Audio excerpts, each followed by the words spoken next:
പഠിക്കാനുള്ള ഭാഗം എന്ന് പറയുന്നത് ഭക്തലക്ഷണമാണ്. അതായത് ഭാഗവതത്തിലെ ഏറ്റവും പ്രധാനപ്പെട്ട സ്കന്ധങ്ങളിൽ ഒന്നാണ് ഏകാദശ സ്കന്ധം എന്ന് പറയുന്നത്. ശരിക്കു പറഞ്ഞാൽ സനാതന ധർമ്മത്തിന്റെ വിശ്വാസ പ്രമാണങ്ങളുടെ അടിസ്ഥാന ശില ഏതാണ് എന്ന് ചോദിച്ചാൽ മറ്റൊരു സ്കന്ധത്തെ കാൾ പ്രാധാന്യം ഏകാദശ സ്കന്ധത്തിനുണ്ട്.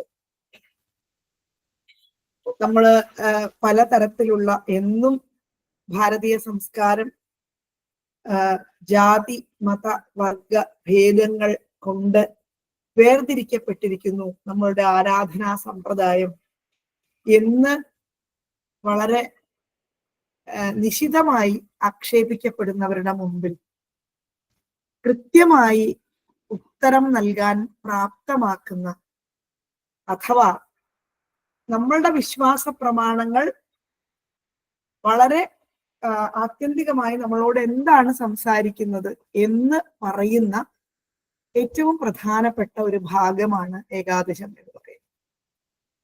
മനുഷ്യ ജീവിതത്തിന്റെ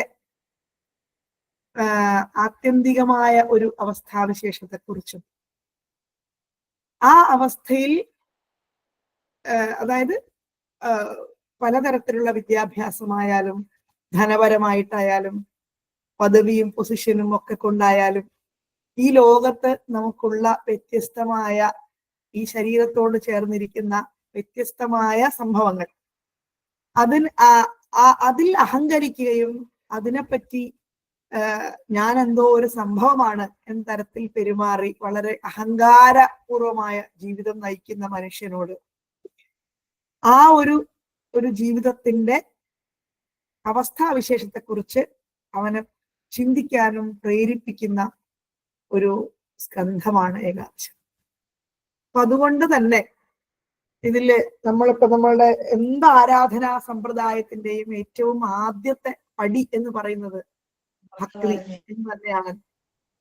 അതുകൊണ്ട് ഭക്തി എന്ന് പറയുന്ന ഒരു സംഗതിയുടെ അടിസ്ഥാനമായ അംശം എന്താണ് ഭക്തി, അഥവാ ആരാണ് യഥാർത്ഥമായിട്ടുള്ള ഭക്തൻ എന്ന് പറഞ്ഞു തരുന്ന ഒരു ഭാഗമാണ് ഈ ഏകാദശ സ്കന്ധത്തിലെ ഈ ഒരു ഭാഗം എന്ന് പറയുന്നത്.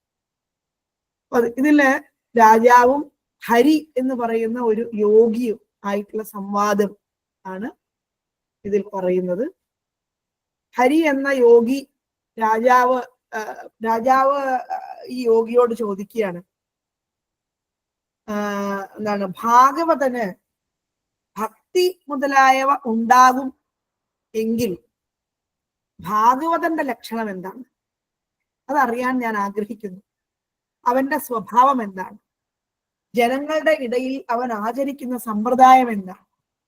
അവൻ സംസാരിക്കുന്ന വാക്കുകളുടെ രീതി എന്താണ്? അവരിൽ ഭഗവാൻ സന്തോഷിച്ചിരിക്കുന്നു എന്നുള്ളതിന്റെ ലക്ഷണം എന്താണ്? ഇതൊക്കെ എനിക്ക് ഉപദേശിച്ചു തരണം എന്ന് രാജാവ് അപേക്ഷിച്ചപ്പോൾ ഹരി എന്ന യോഗി അതിന്റെ ഉത്തരം പറയാനായിട്ട് ആരംഭിക്കുന്നതാണ് നമുക്ക് പഠിക്കാനുള്ള ഈ ഭാഗം. അതായത് ഭക്തൻ എന്ന് പറയുന്നവൻ ആരാണ്? അതായത് ഭഗവാനോടുള്ള ഭക്തി എന്ന് പറഞ്ഞാൽ എന്താണ് എന്ന് ചോദിച്ചാൽ ഭഗവത് വിഷയകമായ രതി, അതിനെ തന്നെയാണ് ഭക്തി എന്ന് പറയുന്നത്. അതായത് നമുക്ക് മറ്റുള്ളവരോട് ഇപ്പൊ ലോകത്ത് നമ്മൾ പലതരത്തിലുള്ള സ്നേഹവും പ്രേമവും ഒക്കെ കാണുന്നു. ഈ പ്രേമം ഭഗവാനോടാണെങ്കിൽ അതിന് പറയുന്ന പേരാണ് ഭക്തി. അപ്പൊ ഭക്തി ഉള്ള ഒരാൾ പെരുമാറുന്നത് എങ്ങനെയാണ്? അതായത് എല്ലാ ആരാധനാക്രമത്തിലും നമുക്ക് ഒരുപാട് സമ്പ്രദായങ്ങളുണ്ട്. അത് ജ്ഞാനയോഗമാകട്ടെ, ഭക്തിയോഗമാകട്ടെ, കർമ്മയോഗം, ഇങ്ങനെയൊക്കെ പറഞ്ഞുകൊണ്ട് ഭഗവത്ഗീതയിൽ വ്യത്യസ്തമായ തലങ്ങളിലൂടെ ഭഗവാനെ പ്രാപിക്കാനായിട്ടുള്ള മാർഗങ്ങൾ പറഞ്ഞു തരും. പക്ഷെ ഇവരുടെയൊക്കെ കൂട്ടത്തിൽ ഭക്തി എന്ന് പറയുന്നതിനാണ് ഏറ്റവും കൂടുതൽ പ്രാധാന്യമുള്ളത്. എന്തുകൊണ്ടെന്നാൽ ഏത് സാധാരണക്കാരനും മേൽപ്പത്തൂരൊക്കെ പറയും, മേൽപ്പത്തൂരിനെ പോലെയുള്ള എല്ലാവരും ഏത് ഗ്രന്ഥം എടുത്തു നോക്കിയാലും പറയും കർമ്മജ്ഞാനമയാദൃശോത്തമതരം യോഗീശ്വരൈർഗീയത്തെ സൗന്ദര്യൈകരസാത്മകേ ത്വയി ഖലു പ്രേമപ്രകർഷാത്മികാ ഭക്തി നിശ്രമമേവ വിശ്വപുരുഷേർലഭ്യാരമാവല്ലഭ. വിശ്വപുരുഷന്മാർക്ക് മാത്രം സിദ്ധിക്കാൻ സാധിക്കുന്ന ഒരു സംഗതിയാണ് ഭക്തി എന്ന് പറയും. അതായത് ഏതൊരു മനുഷ്യനും ജ്ഞാനം എന്ന് പറഞ്ഞാൽ അഹം ബ്രഹ്മാസ്മി, തത്വമസി ഇത്യാദികളായ വാക്യങ്ങളെ പഠിക്കുകയും അവയെ അനുസന്ധാനം ചെയ്യുകയും അതിനെക്കുറിച്ച് വിശദമായിട്ട് ചർച്ച ചെയ്ത് പഠിക്കുന്ന എന്താണ് ബ്രഹ്മതത്വം എന്ന് മനസ്സിലാക്കിയെടുക്കുകയും ഒക്കെ ചെയ്യുന്ന ഒരു സമ്പ്രദായമാണ്. അതൊന്നും സാധാരണക്കാരന് തത്വമസി എന്ന് പറഞ്ഞാൽ മനസ്സിലായിക്കൊള്ളുന്നില്ല. ഇനി കർമ്മം എന്ന് പറഞ്ഞാൽ എന്താണ്? എല്ലാം ഈശ്വരനാണ് എന്ന് പറഞ്ഞുകൊണ്ട് അനുഷ്ഠിച്ച് അവനവന്റെ കർമ്മം രാവിലെ ചെയ്യുന്ന പൂജാ സംവിധാനങ്ങൾക്ക് പകരം കർമ്മം ഈശ്വരന് സമർപ്പിക്കുന്നു. ഞാൻ ചെയ്യുന്ന എല്ലാ കർമ്മവും ഭഗവാന്റെ ഉപകരണമായിട്ട് ഞാൻ അനുഷ്ഠിക്കുന്നു. അതിനെന്ത് വന്നാലും എന്നെ ഭഗവാൻ ഏൽപ്പിച്ചിരിക്കുന്ന ഉത്തരവാദിത്വത്തെ ഞാൻ ചെയ്യുന്നു എന്നുള്ള ധാരണയോടുകൂടി ചെയ്യുന്ന കർമാനുഷ്ഠാനത്തെ പദ്ധതിയാണ് കർമ്മയോഗം എന്ന് പറയുന്നത്. പക്ഷെ ഇതൊക്കെ അത്ര എളുപ്പമുള്ള സംഗതിയല്ല. നേരെ മറിച്ച് ഭഗവാന്റെ ഗുണഗണങ്ങൾ പാടി ഭഗവാനെ പറ്റി മനസ്സിലാക്കുകയും അതിന്റെ ഭഗവാനോടുള്ള ഒരു തരത്തിലുള്ള അനുരാഗം വർദ്ധിപ്പിക്കുകയും ഒക്കെ ചെയ്യുന്ന രീതിയാണ് ഭക്തി. അപ്പൊ അതുകൊണ്ട് തന്നെ ഏത് ഒരു മനുഷ്യനും ഏറ്റവും കൂടുതൽ അഭിഗമ്യവും എളുപ്പവുമായിട്ടുള്ള മാർഗമാണ് ഭക്തി. പക്ഷെ നമ്മൾ അമ്പലത്തിൽ പോകുന്നവൻ ഭക്തനാണോ? അമ്പലത്തിൽ പോയാൽ അവൻ ഭക്തനാവുമോ?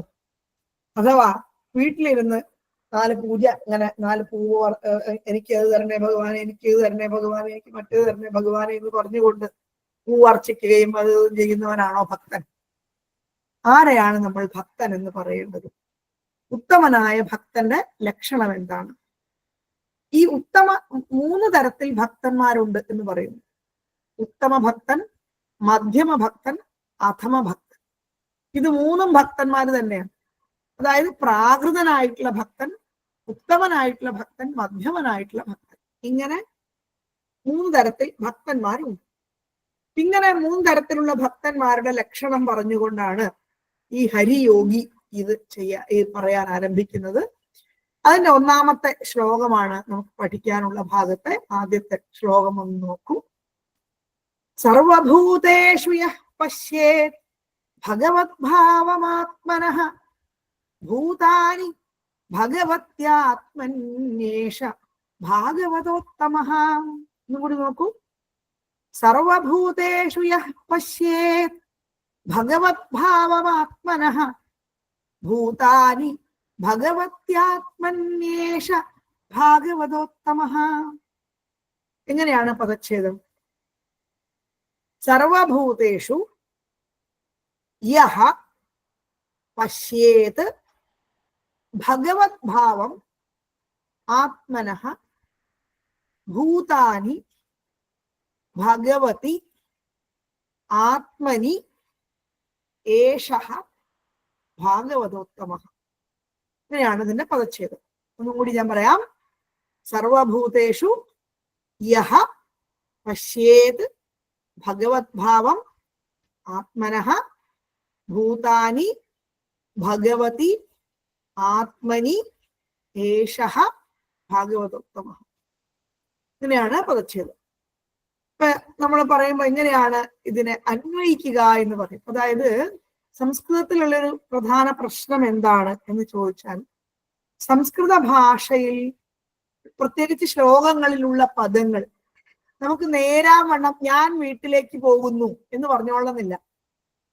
അതായത് ഏറ്റവും പ്രധാനപ്പെട്ട വ്യത്യാസം തന്നെ അതാണ്. നമ്മുടെ ഇംഗ്ലീഷൊക്കെ എടുത്തു നോക്കുമ്പോൾ ഇംഗ്ലീഷിലൊക്കെ എന്താണ് രാമ കിൽഡ് രാവണ എന്ന് പറയുന്ന വാക്യത്തെ രാവണ കിൽഡ് രാമ എന്നായാൽ അർത്ഥം വ്യത്യാസം വന്നു അല്ലേ? അതായത് position of the word determines the meaning of the sentence. അതാണ്. അതായത് ഒരു വേർഡിന്റെ പൊസിഷൻ വളരെ പ്രധാനമാണ്. സംസ്കൃത ഭാഷയെ സംബന്ധിച്ച് അതിലെ വാക്കുകളുടെ സ്ഥാനം ഒരു പ്രശ്നമേ അല്ല. അതായത് നേരെ ഒരു സെന്റൻസിന്റെ എല്ലാ പദങ്ങളും നേരെ ഉണ്ടായിരിക്കുകയില്ല.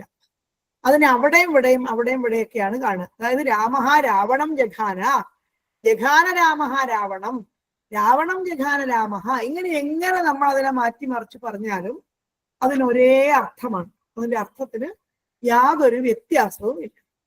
ഇങ്ങനെ ഈ അങ്ങനെ പറയുന്ന, അതായത് ഇത്തരത്തിൽ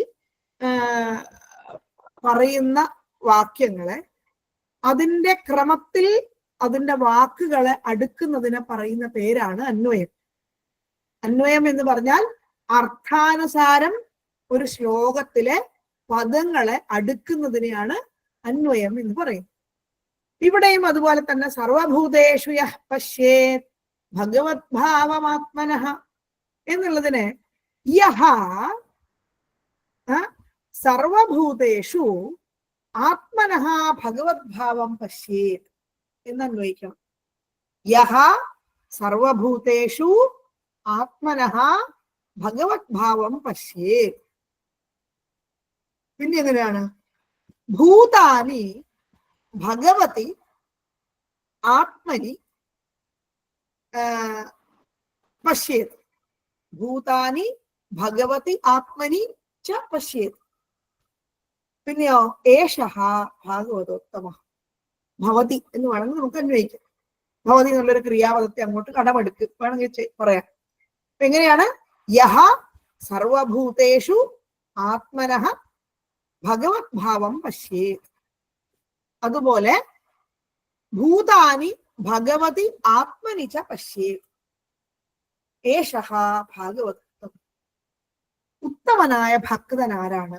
ഭാഗവതന്മാരിൽ വെച്ച് ഏറ്റവും ശ്രേഷ്ഠനായിട്ടുള്ളവൻ ആരാണ് എന്ന് ചോദിച്ചാൽ, യഹ എന്ന് പറഞ്ഞാൽ യാതൊരുവൻ, സർവഭൂതേഷു എല്ലാ ചരാചരങ്ങളിലും, ചരവും അചരവുമായ എല്ലാത്തിലും, ആത്മനഃ തൻ്റെ അവനവന്റെ, ഭഗവത് ഭാവം ഭഗവാൻ എന്നുള്ള ഭാവത്തെ, അതായത് അവനവന്റെ ഭഗവാൻ എന്ന ഭാവത്തെ എല്ലാ ഭൂതങ്ങളിലും എല്ലാ ചരാചരങ്ങളിലും, ഇതിനെ യഹ പശ്യേത് ആരാണോ കാണുന്നത്. യഹ എന്ന് പറഞ്ഞാൽ യാതൊരുവനാണോ സർവഭൂതേഷു എല്ലാ ഭൂതങ്ങളിലും ആത്മനഃ ഭഗവത് ഭാവം പശ്യേത് അവനവന്റെ ഭഗവത് ഭാവത്തെ കാണുന്നത്. അതുപോലെ ഭൂതാനി ഭൂതങ്ങളെ, പ്രാണികളെ, ഭഗവതി ആത്മനി അതായത് ഭഗവാനിലും തന്നിലും കാണുന്നുവോ, ഏഷഃ ഭാഗവതോത്തമ. ഇങ്ങനെയുള്ളവനാണ് ഉത്തമനായ ഭാഗവതൻ എന്നാണ് പറഞ്ഞതിന്റെ അർത്ഥം. അതായത് ഹരി എന്ന് പറയുന്ന ഈ ഒരു യോഗി പറഞ്ഞു കൊടുക്കുകയാണ്, ഭക്തന്റെ ഉത്തമധർമ്മം സർവഭൂതങ്ങളിലും അന്തര്യാമിയായിട്ടിരിക്കുന്നവൻ ആത്മാവായ ഹരിയാണ്. പിന്നെയോ സ്ഥാവരങ്ങൾ, സ്ഥാവരം എന്ന് പറഞ്ഞാൽ ഉറച്ചു നിൽക്കുന്നത്, അതായത് ഇളക്കമില്ലാത്തത്. സ്ഥാവരവും ജംഗമം, ജംഗമം എന്ന് പറഞ്ഞാൽ ഇളകുന്നത്. സ്ഥാവരവും ജംഗമവുമായിട്ടുള്ള എല്ലാ വസ്തുക്കളിലും ഭേദം ഇല്ലാതെ സാക്ഷാത് ഭഗവാൻ വസിക്കുന്നു എന്ന് കാണുന്നവൻ ഭക്തൻ. അതായത് നമ്മുടെ മാംസഭാഗത്തോടു കൂടിയ ഈ നേത്രങ്ങൾ, ഈ കണ്ണുകൊണ്ട് മനുഷ്യ മൃഗാദി ദേഹങ്ങൾ തമ്മിൽ വളരെയധികം വ്യത്യാസമുണ്ട് അല്ലെ? ഈ കണ്ണുകൊണ്ട് നമ്മൾ കാണുമ്പോൾ എന്താണ്? മനുഷ്യൻ, മൃഗം, ജീവനില്ലാത്ത വസ്തു, ഇവയൊക്കെ തമ്മിൽ എന്തുണ്ട്? വളരെയേറെ ഭേദങ്ങളും. പക്ഷേ ജീവൻ ഉള്ളവയിലും ജീവൻ ഇല്ലാത്തവയിലും ഒരേപോലെ എന്തിരിക്കുന്നു എന്നറിയോ? ആത്മാവ് ഇരിക്കുന്നു. അപ്പൊ പിന്നെ നമ്മൾ ഈ പറയുന്ന ആത്മാവ് എന്ന് പറയുന്നത് പ്രാണനാണോ? അല്ല. വളരെ പ്രധാനമായി മനസ്സിലാക്കേണ്ട വിഷയം അതാണ്. അതായത് ബ്രഹ്മം എന്ന് പറയുന്നത് എന്തല്ല, നമ്മളെ ജീവിപ്പിച്ചു നിർത്തുന്ന പ്രാണനല്ല. അതായത് സ്ഥാവരമായും ജംഗമമായിട്ടും ഇരിക്കുന്ന സകല വസ്തുക്കളിലും യാതൊരു വ്യത്യാസവുമില്ലാതെ സാക്ഷാത് ഭഗവാൻ വസിക്കുന്നു എന്ന് കാണുന്നവൻ ഭക്തൻ. അപ്പൊ പിന്നെ ജീവനുള്ളതും ജീവൻ ഇല്ലാത്തതും തമ്മിലുള്ള വ്യത്യാസം എന്താ എന്ന് ചോദിച്ചാൽ തീർച്ചയായിട്ടും അന്തഃകരണം എന്ന് പറഞ്ഞൊരു സാധനമുണ്ട്. അന്തഃകരണം എന്ന് പറഞ്ഞാൽ കുറെ സംഭവങ്ങളുണ്ട്. അതിൽ ഏറ്റവും പ്രധാനപ്പെട്ട സംഗതി മനസ്സാണ്. അതായത് മനസ്സിന് പ്രവൃത്തിയുള്ളവൻ ആണ് എന്ത്? മനുഷ്യാദികളായിട്ടുള്ള ജീവനുള്ള സാധനം. മനസ്സ് ഇല്ലാത്തവ, അതായത് അന്തഃകരണം ഇല്ലാത്തവയാണ് ജീവനില്ലാത്ത കല്ല്, മണ്ണ് മുതലായ വസ്തുക്കൾ. ഇത് മാത്രമാണ് ഇവ തമ്മിലുള്ള വ്യത്യാസം. പക്ഷേ അവയായിട്ട് നിലനിർത്തുന്ന സാധനം എന്താണ്?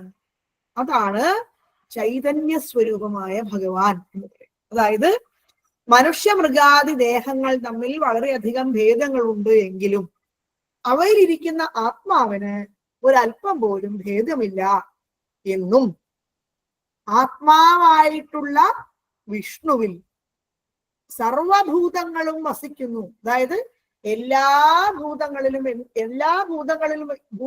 എന്തിലുണ്ട്? ഈ വിഷ്ണുവിലുണ്ട്. സർവവ്യാപിയിൽ എല്ലാ ഭൂതങ്ങളും ഉണ്ട്. എല്ലാ ഭൂതങ്ങളിലും ആരുണ്ട്? ആത്മാവും ഉണ്ട്. ഈ വിഷ്ണു ചൈതന്യവും ഉണ്ട്. അതായത് എല്ലാ ജീവജാലങ്ങളിലും ഭഗവാനുണ്ട്, ഭഗവാനിൽ എല്ലാ ജീവജാലങ്ങളും ഉണ്ട്. ഇങ്ങനെ കാണാൻ സാധിക്കുന്നവനാണ് ആര്? യഥാർത്ഥത്തിലുള്ള ശരിയായ ഭക്തൻ. അതായത് ജഡങ്ങളായ ശരീരാദികളെ ആശ്രയിച്ചുകൊണ്ട് ആത്മാവിന് യാതൊരു വ്യത്യാസവും. എന്തുകൊണ്ട് എന്ന് ചോദിച്ചാൽ ഭഗവാൻ പൂർണ്ണമായിട്ട് ഐശ്വര്യമുള്ള ഒരു സങ്കല്പമാണ്. അതായത് ആത്മാവിൽ സർവഭൂതങ്ങളിലും ആത്മാവും അവ സ്ഥിതി ചെയ്യുന്നത് കൊണ്ട് ആത്മാവ് തന്നെയാണ് സകലം എന്ന് കാണുന്നവനാണ് ആര്? ഉത്തമനായിട്ടുള്ള ഭക്തൻ. ഇതെങ്ങനെയാ നമുക്ക് മനസ്സിലാവുക എന്നറിയോ? ശരീരം എന്ന് പറഞ്ഞ നമ്മുടെ ശരീരം തന്നെ എടുത്തു നോക്കൂ. അതായത് ജഡം ആയിട്ടുള്ള സാധനത്തെ അല്ല എന്ത് പറയുന്നത്? ഭഗവാൻ എന്ന് പറയുന്നത്. ജഡം ആയിട്ടുള്ള വസ്തു അല്ല ഭഗവാൻ. അതായത് നമ്മളുടെ പുസ്തകങ്ങൾ നമ്മളോട് എന്ത് പറയുന്നു? മനുഷ്യ, നീ ദൈവമാണ്, അല്ലെ? അപ്പൊ പിന്നെ നമ്മൾ എന്തിനാ വേറൊരു ദൈവത്തെ ഭജിക്കാൻ പോകുന്നത്? സ്വാഭാവികമായൊരു ചോദ്യമാണ്. മനുഷ്യരോട് പറയാണ്, മനുഷ്യ നീ ദൈവമാണ്. അതായത് അഹം ബ്രഹ്മ അസ്മി തത് ത്വം അസി, അല്ലെ? തത്വം അസി, ആത്മാ എന്താണ്, ഇങ്ങനെയൊക്കെ പറയുന്നു.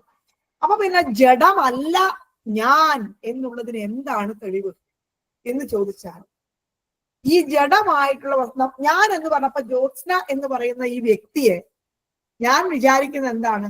എന്റെ ഈ ശരീരമാണ് ഞാൻ എന്ന് പറയുന്നത് എന്റെ ഈ ശരീരമാണ് എന്നാണ് നമ്മുടെയൊക്കെ ധാരണ. നമ്മൾ ഓരോരുത്തരും അങ്ങനെയാണ്, അല്ലെ? ശരീരമാണ് ഞാൻ എങ്കിൽ നമ്മുടെ ഗ്രന്ഥങ്ങൾ നമ്മളോട് ചോദിക്കുന്ന ഒരു ചോദ്യമുണ്ട്. എന്താണെന്നറിയോ? ഒരു കുഞ്ഞുകുട്ടി അമ്മയുടെ അമ്മിഞ്ഞപ്പാൽ, നമ്മളൊക്കെ അങ്ങനെയാണ് വലുതായത്, അമ്മയുടെ അമ്മിഞ്ഞപ്പാൽ കുടിച്ച് വളരുന്ന ഈ കുഞ്ഞുകുട്ടി കുറച്ച് മുന്നോട്ടെത്തുമ്പോ എന്താവും? അത് യൗവനത്തിലേക്ക് കിടക്കും, അല്ലെ? യൗവനം കഴിഞ്ഞ് അത് കുട്ടിയായിട്ട് കളിച്ചുകൊണ്ട് നടക്കും. കുട്ടിയായിട്ട് കളിച്ചുകൊണ്ട് നടന്നാൽ പിന്നെ അത് യൗവനത്തിലേക്ക് കടക്കും. യൗവനം കഴിഞ്ഞ് അത് വാർദ്ധക്യത്തിലേക്ക് കടക്കും. വാർദ്ധക്യം കഴിഞ്ഞ് അത് ആ ഒരു ശരീരം ഇവിടെ അവശേഷിപ്പിച്ചിട്ട് അത് കിടന്നു. ഇതാണ് സംഭവിക്കുന്നത്, അല്ലേ? പക്ഷെ നമ്മൾ എപ്പോഴെങ്കിലും ഈ എന്താണ് അമ്മയുടെ അമ്മിഞ്ഞപ്പാല് കുടിച്ചു നിൽക്കുന്ന അവസ്ഥയിലേക്ക് ഒരു കുട്ടിയായിട്ട് ഓടിക്കളിക്കുന്ന കുട്ടിക്ക് തിരിച്ചു പോകണമെന്ന് വിചാരിച്ചു? സാധ്യമാണോ? അല്ലെങ്കിൽ ഈ കുട്ടി യൗവനാവസ്ഥയിലേക്ക് പ്രവേശിച്ചിട്ട് വീണ്ടും എനിക്ക് കുട്ടിയായിട്ട് കളിക്കണം എന്ന് വിചാരിച്ചാൽ സാധ്യമാണോ? തിരിച്ചു മറ്റേ ഒരവസ്ഥയിലേക്ക് തിരിച്ചു പോവുക എന്നുള്ളത് സാധ്യമാണോ? അതായത് എന്താ സംഭവിച്ചത് അവിടെ ശരിക്കും നോക്കിയാൽ? ശൈശവം മരിച്ചിട്ടാണ് എന്തുണ്ടാകുന്നത്? യൗവനം ഉണ്ടാകുന്നത്. യൗവനം മരിച്ചിട്ടാണ് മധ്യവയസ്സിലേക്ക് കിടക്കുന്നത്. ഇതൊന്നും തിരിച്ചു പോവുക എന്നുള്ളത് സാധ്യമേ അല്ല. ശരീരത്തിന്റെ ആ അവസ്ഥ അവിടെ മരിച്ചിരിക്കുന്നു. സത്യസന്ധമായി പറഞ്ഞ് മരിച്ചിരിക്കുന്നു, അല്ലെ? തന്നെയല്ല, യൗവനം മരിച്ചിട്ടാണ് എന്തുണ്ടാവുന്നത്? വാർദ്ധക്യം ഉണ്ടാകുന്നത്. പക്ഷെ ഇവിടെ എവിടെയെങ്കിലും നമ്മൾ മരണം എന്ന വാക്കുകൊണ്ട് ഇതിനെ രേഖപ്പെടുത്താറുണ്ടോ? ഞാൻ മരിച്ചു എന്ന് പറയാറുണ്ടോ? അതായത് അമ്മയുടെ അമ്മിഞ്ഞപ്പാല് കുടിച്ചു വന്ന കുട്ടി വളർന്നു വലുതായി വയസ്സായി വാർദ്ധക്യത്തിൽ എത്തുന്നത് വരെ ശരീരത്തിന് ഒരുപാട് ഭേദങ്ങൾ സംഭവിച്ചിരിക്കുന്നു, അല്ലെ? ഒരുപാട് മരണങ്ങൾ ശരീരത്തിൽ സംഭവിച്ചിരിക്കുന്നു. ഇനി അയാൾക്ക് എപ്പോഴെങ്കിലും ആ കുഞ്ഞുകുട്ടിയായിട്ട് അമ്മിഞ്ഞപ്പാല് കുടിച്ച ഞാനല്ല എന്ന് എപ്പോഴെങ്കിലും വാർദ്ധക്യാവസ്ഥയിൽ എത്തുന്നത് വരെ അയാൾക്ക് എപ്പോഴെങ്കിലും തോന്നിയിട്ടുണ്ടോ? മരണം ഒരുപാട് നടന്നിരിക്കുന്നു, അല്ലെ? അവന്റെ ശരീരത്തിൽ ഒരുപാട് മരണങ്ങൾ നടന്നിരിക്കുന്നു എങ്കിലും ഞാൻ തന്നെയാണ് ഈ ഞാൻ എന്നുള്ള അവസ്ഥയ്ക്ക് എന്തെങ്കിലും, ആ തോന്നലിന് എന്തെങ്കിലും ഒരു മാറ്റം മനുഷ്യന് സംഭവിച്ചിട്ടുണ്ടോ? ആലോചിച്ച് നോക്കൂ. ഇപ്പൊ തന്നെ ഇന്നത്തെ കാലത്ത് കുറച്ചുകൂടി അഡ്വാൻസ് ആയിട്ട് പറഞ്ഞാൽ നമുക്ക് വൃക്ക മാറ്റി വെക്കുന്നു, അല്ലെ? ഹൃദയ ശസ്ത്രക്രിയ ചെയ്തിട്ട് ഹൃദയം മാറ്റി വെക്കുന്നു. സയൻസിന്റെ ഭാഷയിൽ പറഞ്ഞാൽ നമ്മൾ ജനിക്കുമ്പോൾ ഉണ്ടാകുന്ന ഒരു കോശം പോലും നമ്മുടെ ശരീരത്തിൽ ഇല്ലാതെ കൊഴിഞ്ഞു പോയിരിക്കുന്നു. കോശങ്ങളൊക്കെ എന്നും നവനവീനങ്ങളായിട്ടിരിക്കുന്നു. പക്ഷേ മനുഷ്യർ, അതായത് ശരീരം എന്ന് പറയുന്നത് എന്ത് ചെയ്തിരിക്കുന്നു? ചെറുപ്പത്തിലുള്ള ശരീരമല്ല നമ്മുടെ വാർദ്ധക്യത്തിലുള്ളത് എന്നുള്ള അവസ്ഥയിലെത്തിയിരിക്കുന്നു. അത്രയേറെ ശരീരത്തിലെ ഓരോ കോശങ്ങൾക്കും മാറ്റം സംഭവിച്ചിരിക്കുന്നു. അഥവാ അത് മാറി, അത് കൊഴിഞ്ഞുപോയി, വീണുപോയി, പുതിയവ ഉണ്ടായിരിക്കുന്നു. പക്ഷെ എപ്പോഴെങ്കിലും ഞാൻ എന്നുള്ള ബോധത്തിന് എന്തെങ്കിലും മാറ്റം ഉണ്ടായതായിട്ട് നമുക്ക് അനുഭവമുണ്ടോ? ഇല്ല എന്നുള്ളതാണ് സത്യം. അപ്പൊ പിന്നെ ഞാൻ എന്ന് പറയുന്നത് എന്തല്ല? ശരീരമല്ല. അപ്പൊ അതായത് എന്നെ പ്രവർത്തിപ്പിക്കുന്ന ഈ സാധനം, എന്നെ ഞാനായിട്ട് നിലനിർത്തുന്ന ഈ സാധനം, സകല വസ്തുക്കളെയും അതായിട്ട് നിലനിർത്തുന്ന സാധനം തന്നെയാണ്. അതായത് എങ്ങനെയാണോ നൂലിന്റെ ഇഴകൾ ചേർത്ത് വെച്ച് വ്യത്യസ്തങ്ങളായ വസ്ത്രങ്ങളെ ഉണ്ടാക്കുന്നത്, ഈ വസ്ത്രത്തിന്റെ ഒക്കെ കാഴ്ചയിലും അതിന്റെ പകിട്ടിലും അതിന്റെ നിറത്തിലും അതിന്റെ സംഗതിയിലും ഒക്കെ വ്യത്യാസം ഉണ്ടാവാം. പക്ഷെ അത് ഉണ്ടാക്കാൻ ഉപയോഗിച്ച സാധനം എന്താണ്? ഈ ഒരേ നൂലാണ്. അതുപോലെ ഈ നൂലിഴകളുടെ വിന്യാസ വിശേഷത്തെ വസ്ത്രം എന്ന് പറയുന്നത് പോലെ ഈശ്വരന്റെ വിശേഷ രൂപത്തെയാണ് ലോകമായിട്ട് കാണുന്നതാണ് അഭേദ ഭാവനയുടെ ഏറ്റവും പ്രധാനപ്പെട്ട ലക്ഷണം എന്ന് പറയുന്നത്. ഈ ഭാവന ഉറച്ചിരിക്കുന്നവനാണ് ആര്? യഥാർത്ഥനായ ഭക്തൻ എന്ന് പറയുന്നത്. അതാണ് സർവഭൂതേഷു യഃ പശ്യേത് ഭഗവത് ഭാവമാത്മനഃ. അതായത് ഒരു യഥാർത്ഥത്തിലുള്ള ഭക്തനെ സംബന്ധിച്ച് മറ്റൊരാൾ നമ്മളോട് കോപിച്ച് ചാടി അലറി വിളിച്ചു വന്നാലും ആ അലറി വിളിച്ചു വരുന്നവനെ അല്ല അയാൾ കാണുന്നത്. ആരെയാണ് കാണുന്നത് അറിയോ? അയാളുടെ ഉള്ളിൽ അയാളെ പ്രവർത്തിപ്പിക്കുന്ന ചൈതന്യ വിശേഷത്തെയാണ് കാണുന്നത്. അതുകൊണ്ട് ഈ ചൈതന്യ വിശേഷമാണ് അവൻ. പിന്നെ ആരാ എന്നോട് തുള്ളിച്ചാടി ക്രോധിച്ചു വരുന്നത് എന്ന് ചോദിച്ചാൽ അവന്റെ ശരീരമാണ്. അതായത് ഈ ശരീരം എന്ന് പറയുന്നതല്ല ഞാൻ. നമ്മുടെ ഹസ്താമലകൻ എന്ന് പറഞ്ഞ ഒരു കുട്ടി, കണ്ണ് കാണാത്ത, തീരെ സംസാരിക്കാത്ത ഒരു കുട്ടി, കേട്ടിട്ടുണ്ടാവും നിങ്ങൾ, കഥ ചിലപ്പോ കേട്ടിട്ടുണ്ടാവും. ആ ശങ്കരാചാര്യരുടെ കാലഘട്ടത്തിൽ ജീവിച്ചിരുന്ന ഒരു കുട്ടിയാണ്. കുട്ടി ജനിച്ചതിന് ശേഷം സംസാരിച്ചിട്ടില്ല. അച്ഛനും അമ്മയും കൂടി ഈ കുട്ടി സംസാരിക്കാത്തവൻ വല്ലാത്ത വിഷമം തോന്നി. ആചാര്യസ്വാമികൾ ആ വഴിക്ക് വന്നപ്പോൾ അദ്ദേഹത്തോട് വളരെ ഇതായിട്ട് പറഞ്ഞു, എന്താണ്, എനിക്ക് ഈ കുട്ടി സംസാരിക്കുന്നില്ല, ഞങ്ങളുടെ മകൻ ഇതുവരെ ജനിച്ചതിന് ശേഷം മിണ്ടിയിട്ടില്ല എന്നൊക്കെ പറഞ്ഞു. അപ്പൊ ആചാര്യസ്വാമി നേരെ ശങ്കരാചാര്യ കുട്ടിയുടെ അടുത്ത് പോയി ചോദിച്ചു അത്രേ, കസ്ത്വം ശിശോ കസ്യ കുതോസി ഗന്ത കിം നാമതേ ത്വം കുത ആഗതോസി ഏതന്മയോക്തം വദജാർഭഗത്വം മത്പ്രീതയേ പ്രീതി വിവർദ്ധനോസി. അതായത് എന്താണ്? കസ്ത്വം ശിശോ, നീ ആരാണ് കുട്ടി? കസ്യ കുതോസി ഗന്ത, നീ ആരുടെ മകനാണ്? നീ എങ്ങോട്ടാണ് പോകുന്നത്? കിം നാമതേ ത്വം, നിന്റെ പേരെന്താണ്? കുത ആഗതോസി, എവിടെ നിന്നാണ് നീ വരുന്നത്? ഏതന്മയോക്തം, ഇത് ഞാൻ പറഞ്ഞ ഈ കാര്യങ്ങൾക്കൊക്കെ നീ ഒന്ന് ഉത്തരം പറഞ്ഞു തരൂ എന്റെ കുട്ടി എന്ന് പറഞ്ഞപ്പോ കുട്ടി പറയാൻ തുടങ്ങി. അതുവരെ സംസാരിക്കാതിരുന്ന ഈ കുട്ടി ആചാര്യസ്വാമികളോട് സംസാരിച്ചു തുടങ്ങി അത്ര. അതായത് എന്താ സംസാരിച്ചതറിയോ? നാഹം മനുഷ്യോ നച ദേവയക്ഷോ ന ബ്രാഹ്മണ ക്ഷത്രിയ വൈശ്യശൂദ്രാഹ ന ബ്രഹ്മചാരീ ന ഗൃഹീവനസ്ഥഃ ഭിക്ഷുർനചാഹം നിജബോധരൂപഃ. കുട്ടി പറയാണ്, നാഹം മനുഷ്യോ, ഞാൻ മനുഷ്യനല്ല. നച ദേവയക്ഷോ, ഞാൻ ദേവനല്ല, ഞാൻ യക്ഷനല്ല. ന ബ്രാഹ്മണ ക്ഷത്രിയ വൈശ്യശൂദ്രാഹ, ഞാൻ ബ്രാഹ്മണനല്ല, ക്ഷത്രിയനല്ല, വൈശ്യനല്ല, ശൂദ്രനല്ല. ന ബ്രഹ്മചാരി, ഞാൻ ബ്രഹ്മചാരി അല്ല. ന ഗൃഹി, ഞാൻ ഗൃഹസ്ഥനല്ല. ന വനസ്ഥ, ഞാൻ വനത്തിൽ താമസിക്കുന്ന ആളുമല്ല. ഭിക്ഷുർനജാഹം, ഞാനൊരു ഭിക്ഷുവല്ല. ഇനി ആരാണ് ഞാൻ? നിജബോധരൂപ, ആനന്ദസ്വരൂപമായ ബോധസ്വരൂപമാണ് ഞാൻ. ഈ പറയുന്ന ബ്രാഹ്മണൻ, ക്ഷത്രിയൻ, വൈശ്യൻ, ശൂദ്രൻ, പിന്നെ ബ്രഹ്മചാരി, ഗൃഹി, വനസ്ഥൻ എന്നൊക്കെ ആരുടെ പേരാണ്? ശരീരത്തിന്റെ പേരാണ്. ഇതൊന്നും എന്റെ പേരല്ല. ഞാൻ ആരാണ്? ഞാൻ എന്ന് പറയുന്നത് ഈ ശരീരത്തെ അതായിട്ട് നിലനിർത്തുന്ന ബോധസ്വരൂപമാണ് ഞാൻ.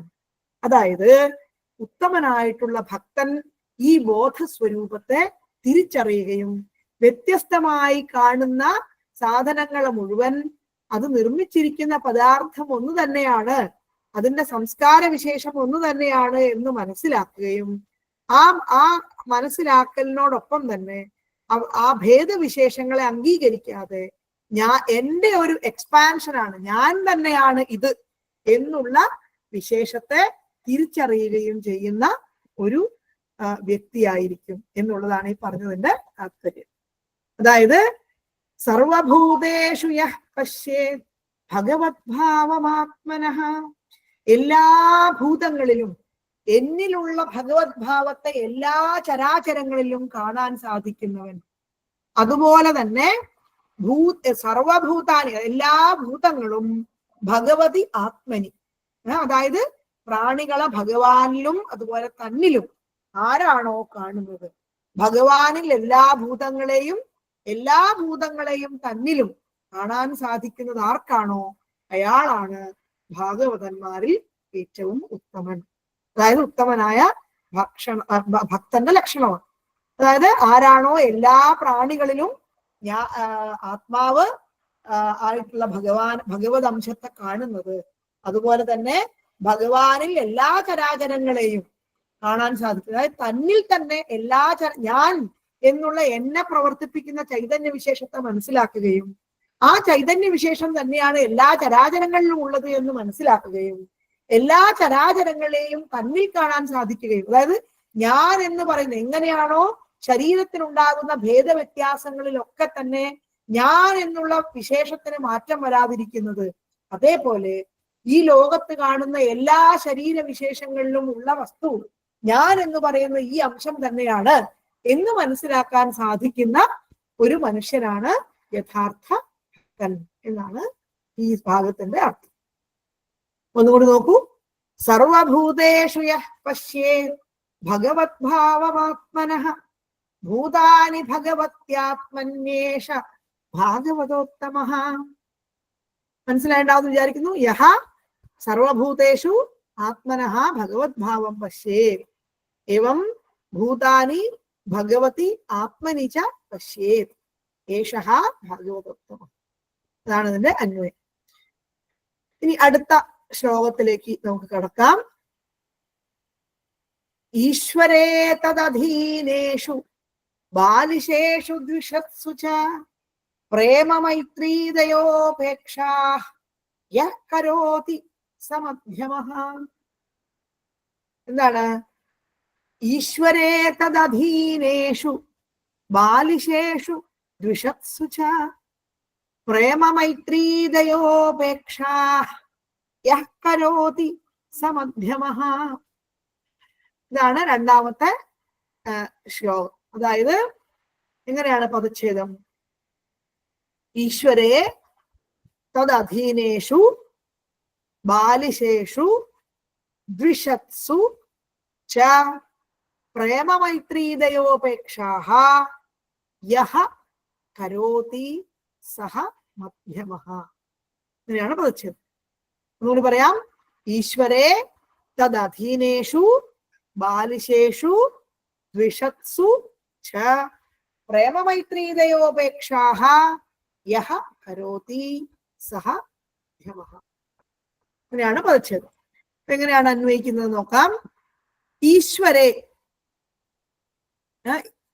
യഃ ഈശ്വരേ തദധീനേഷു ബാലിശേഷു ദ്വിഷത്സു ച പ്രേമമൈത്രീതയോപേക്ഷാഹ കരോതി സഹ മധ്യമ. അങ്ങനെയാണ് അതിന്റെ അന്വയം.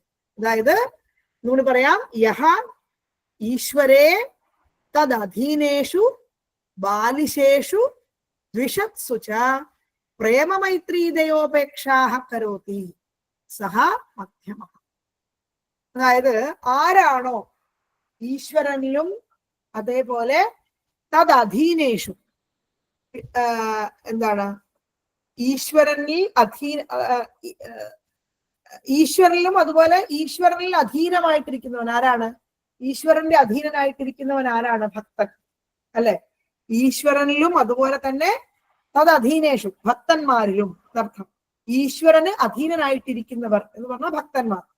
അതുപോലെ ബാലിശേഷു, ബാലിശന്മാരായിട്ടുള്ള ആളുകൾ, അതായത് അറിവില്ലാത്ത മനുഷ്യർ എന്നാണ് അർത്ഥം. ബാലിശന്മാരായിട്ടുള്ളവർ എന്ന് പറഞ്ഞാൽ അറിവില്ലാത്തവരിൽ.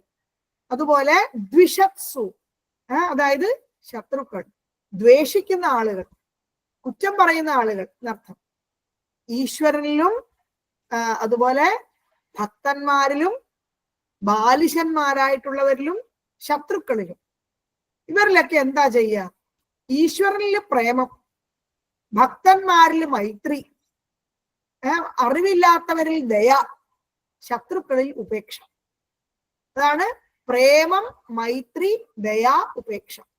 പ്രേമം, മൈത്രി, ദയ, ഉപേക്ഷ എന്ന് പറഞ്ഞാൽ ഉദാസീനത, യാതൊരു വിശേഷ ഇതൊന്നും ഇല്ലാതിരിക്കുക. അങ്ങനെ അതായത് അവനെ അവനെ മൈൻഡ് ചെയ്യാതിരിക്കുക എന്നുള്ളതാണ് പ്രേമം, മൈത്രി, ദയ, ഉദാസീനത. ഇവയൊക്കെ ആരാണോ ചെയ്യുന്നത്, യഹ കരോതി, ആരാണോ ഇതൊക്കെ ചെയ്യുന്നത്, സഹ മധ്യമ. അതായത് എന്താണ് ഇവിടെയുള്ള വ്യത്യാസം? ഒന്നുകൂടി പറയാം, ഇനി അന്വയം ഒന്നുകൂടി പറയാം. യഹ ഈശ്വരേ തദധീനേഷു ബാലിശേഷു ദ്വിഷത്സു ച പ്രേമമൈത്രീതയോപേക്ഷാഹ കരോതി സഹ മധ്യമ. അതായത് ഏതൊരാളാണോ ഈശ്വരനിലും ഈശ്വരൻ അധീനനായിട്ടിരിക്കുന്നവരിലും ബാലിശന്മാരിലും, അതായത് അറിവില്ലാത്തവരിലും, ദ്വിഷത്സു ശത്രുക്കളിലും ഒക്കെ, അതായത് ഈശ്വരനിലും ഭക്തന്മാരിലും ബാലിശന്മാരിലും ശത്രുക്കളിലും പ്രേമം, മൈത്രി, ദയാ, ഉപേക്ഷ ഇവയൊക്കെ ചെയ്യുന്നത് സഹ മധ്യമ. നേരത്തെ പറഞ്ഞതിലുള്ള വ്യത്യാസം എന്താ നോക്കൂ. നേരത്തെ ഉത്തമ ഭക്തന്റെ ലക്ഷണമാണ് പറഞ്ഞത്, ഇവിടെ പറയുന്നത് മധ്യമനായിട്ടുള്ള ഭക്തന്റെ ലക്ഷണമാണ്. നേരത്തെ എല്ലാറ്റിലും, അത് ശത്രുവാകട്ടെ, മിത്രമാകട്ടെ, വേറൊരാളാവട്ടെ, ആരാവട്ടെ, അതിലൊക്കെ അയാൾ കാണുന്നത് ആരെയാണ്? ഈശ്വരനെ മാത്രമാണ്. അതായത് ശരീരഗതമായിട്ടുള്ള ഭേദവ്യത്യാസങ്ങളെ ഒന്നും തന്നെ ഉത്തമനായിട്ടുള്ള ഭക്തൻ കാണുന്നേയില്ല. അവൻ മനസ്സിലാക്കുന്നത് ഇതൊക്കെ ശരീരമാണ്, ഇത് യഥാർത്ഥമല്ല എന്ന് അയാൾ ഉൾക്കൊള്ളും. നേരെ മറിച്ച് ഇവിടെയുള്ള ഈ മധ്യമനായിട്ടുള്ള ഭക്തന്റെ വ്യത്യാസം എന്താണ് എന്ന് ചോദിച്ചാൽ, മധ്യമനായിട്ടുള്ള ഭക്തൻ ഓരോരുത്തരും വകതിരിവുണ്ടായിരിക്കും. അതായത് ഈശ്വരനോട് നല്ല പ്രേമമുണ്ടായിരിക്കും, പക്ഷേ ഈശ്വരന്റെ ഭക്തന്മാരോട് നല്ല സൗഹൃദവും ഉണ്ടായിരിക്കും. പിന്നെയോ അത് അധീനേഷു എന്ന് പറഞ്ഞാൽ അതാണ്, ഈശ്വരന്റെ ഭക്തന്മാരിൽ സൗഹൃദം ഉണ്ടായിരിക്കും. ബാലിശന്മാർ, അറിവില്ലാത്ത ആളുകളോട് ഈശ്വരനെ പറ്റി വിവരമില്ല, ഈശ്വരനെ പറ്റി വലിയ അറിവൊന്നുമില്ല, എന്തോ ഇങ്ങനെ എന്താ പറയാ, നമ്മുടെ നാട്ടുമ്പുറത്തെ ഭാഷയിൽ പറഞ്ഞാൽ ആട് അങ്ങാടിയിൽ പോകുന്നത് പോലെ ഇങ്ങനെ എന്തൊക്കെയോ ചെയ്യാൻ വേണ്ടി ഇങ്ങനെ നടക്കും. അങ്ങനെ നടക്കുന്നവരോട് എന്താണ്? ബാലിശേഷു ദ്വിഷത്സു, അതായത് ബാലിശന്മാരായിട്ടുള്ള അറിവില്ലാത്ത ആളുകളോട് പ്രത്യേകിച്ച് ഒരു മമതയോ പ്രത്യേകിച്ച് ഒരു വികാരമോ ഒന്നും ഉണ്ടായിരിക്കില്ല.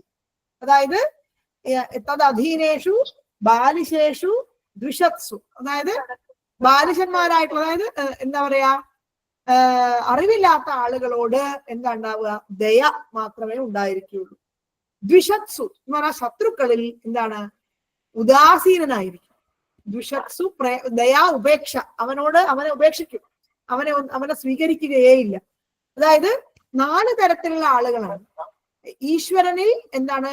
ഭക്തി ഉണ്ടായിരിക്കും, ഈശ്വരന്റെ ഭക്തന്മാരോട് മൈത്രി ഉണ്ടായിരിക്കും, ബാലിശന്മാർ, അറിവില്ലാത്ത ആളുകളോട് ദയ ഉണ്ടായിരിക്കും, ദ്വേഷിക്കുന്നവരിൽ ഉപേക്ഷ, അവരെ ഉപേക്ഷിക്കുകയും ചെയ്യും. അതായത് ഈ 4 തരത്തിലുള്ള ആളുകളോട് 4 ഭാവങ്ങൾ ഈ മനുഷ്യന് ഉണ്ടായിരിക്കും. അങ്ങനെയുള്ള 4 ഭാവങ്ങൾ, അതായത് വ്യത്യാസം പുലർത്തുന്നു എന്നുള്ളതാണ്. മനുഷ്യർ തമ്മിൽ വ്യത്യാസം പുലർത്തുന്നു.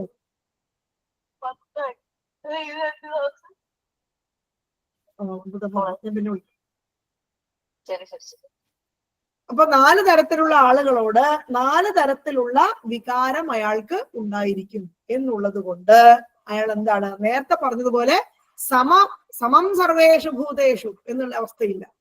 സമം സർവേഷു ഭൂതേഷു അല്ല, മറിച്ച് അയാൾ ഓരോരുത്തരോട് ഓരോ തരത്തിലുള്ള വിചാര വികാരങ്ങൾ പുലർത്തുന്നവനായിരിക്കും.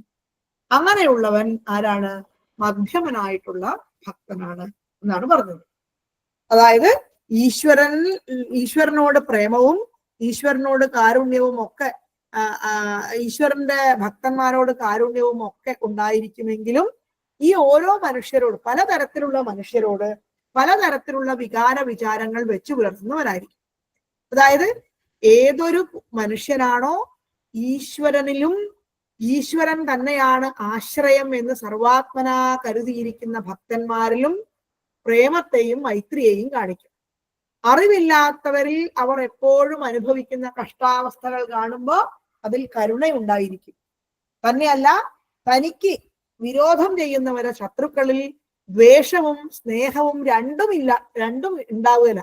2 ഭാവങ്ങളും അയാൾക്ക് ഉണ്ടാവുകയില്ല. ഉദാസീനമായിട്ടുള്ള അവസ്ഥയായിരിക്കും. ഇങ്ങനെയൊക്കെ വഹിച്ചുകൊണ്ടിരിക്കുന്ന ആരാണോ ആ ഭക്തൻ മധ്യമ ഭക്തനാണ് എന്നാണ് പറഞ്ഞത്. അതായത് മധ്യമനായിട്ടുള്ള ഭക്തന്റെ ലക്ഷണത്തെയാണ് ഈ പറഞ്ഞത്.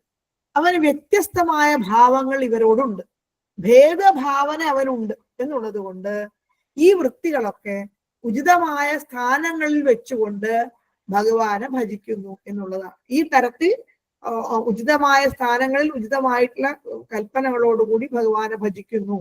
ഭേദബുദ്ധി ഉള്ളത് കൊണ്ട് അവൻ എന്താണ്? മധ്യമനാണ് എന്ന് പറയും. അതായത് മനസ്സിന്റെ ചാഞ്ചല്യത്തെ തീരെ നശിക്കുവാൻ മതിയായ വിധത്തിൽ ഭക്തിക്ക് അയാൾക്ക് എന്തുണ്ടായിട്ടില്ല? ഉറപ്പുണ്ടായിട്ടില്ല എന്നുള്ളതാണ്. അവനവനെ മനസ്സിലാക്കാൻ പാകത്തിൽ അയാളുടെ ഭക്തിക്ക് ഉറപ്പുണ്ടായിട്ടില്ല എന്നുള്ളത് കൊണ്ട് അയാള് മധ്യമനായ ഭേദഭാവന ഉള്ളവനാണ്. ഭേദഭാവന ഉള്ളത് കൊണ്ട് തന്നെ അവൻ മധ്യമനായിട്ടുള്ള ഭക്തനാണ്. അപ്പൊ ഇതാണ്. അപ്പൊ എങ്ങനെയാണ്? യഹ ഈശ്വരേ തദധീനേഷു ബാലിശേഷു ദ്വിഷത്സു ച പ്രേമമൈത്രീദയോപേക്ഷാഃ കരോതി സഹ മധ്യമഃ. അതായത് ഈശ്വരനോ അല്ലെങ്കിൽ ഈശ്വരന് അധീനമായിട്ടുള്ള ഭക്തന്മാരിലോ അല്ലെങ്കിൽ അറിവില്ലാത്തവരിലോ അല്ലെങ്കിൽ ദ്വേഷിക്കുന്നവരിലോ പ്രേമം, മൈത്രി, ദയ, ഉപേക്ഷ എന്നീ 4 വികാര വിചാരങ്ങൾ വെച്ച് പുലർത്തിക്കൊണ്ട് പ്രവർത്തിക്കുന്നത്, അങ്ങനെയുള്ളവൻ മധ്യമനായിട്ടുള്ള ഭക്തനാണ് എന്നാണ് അതിന്റെ അർത്ഥം. ഇനി അടുത്ത ശ്ലോകത്തിലേക്ക് കടക്കാം. എന്താണ്? അർച്ചായാമേവ ഹരയേ യഹ് പൂജാം യഹ് ശ്രദ്ധയേഹതേ. അർച്ചായാമേവ ഹരയേ പൂജാം യഹ് ശ്രദ്ധയേഹതേ ന തത് ഭക്തേഷു ജാന്യേഷു സ ഭക്തഃ പ്രാകൃതസ്മൃതഃ. അർച്ചായാമേവ ഹരയേ പൂജാം യഹ് ശ്രദ്ധയേഹതേ ന തത് ഭക്തേഷു ജാന്യേഷു സ ഭക്തഃ പ്രാകൃതസ്മൃതഃ. ഇങ്ങനെയാണ് പദച്ഛേദം. അർച്ചായാം ഏവ ഹരയേ പൂജാം യഹ ശ്രദ്ധയാ ഈഹതേ ന തത് ഭക്തേഷു ച അന്യേഷു സഹ ഭക്തഃ പ്രാകൃതഃ സ്മൃതഃ. ഇങ്ങനെയാണ് പദച്ഛേദം. ഒന്നുകൂടി പറയാം. അർച്ചായാം ഏവ ഹരയേ പൂജാം യഹ ശ്രദ്ധയാ ഈഹതേ സഹ ന തത് ഭക്തേഷു ച അന്യേഷു സഹ ഭക്തഃ പ്രാകൃതഃ സ്മൃതഃ. എന്താണ് ഇതിന്റെ അർത്ഥം? എങ്ങനെയാണ് അന്വയിക്കുന്നത് നോക്കാം.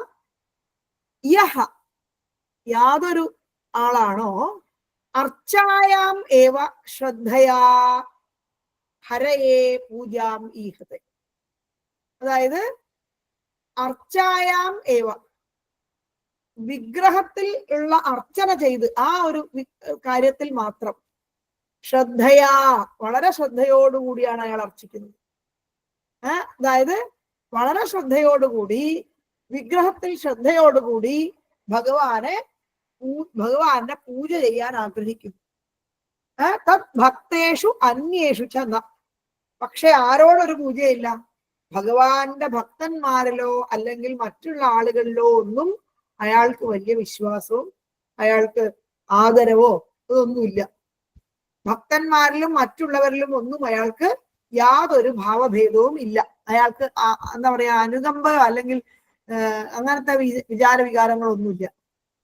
അപ്പൊ ഭഗവത് ഭക്തന്മാരിലാകട്ടെ മറ്റുള്ളവരിലാകട്ടെ ഈ പൂജയും ഒന്നും അയാൾ ചെയ്യല.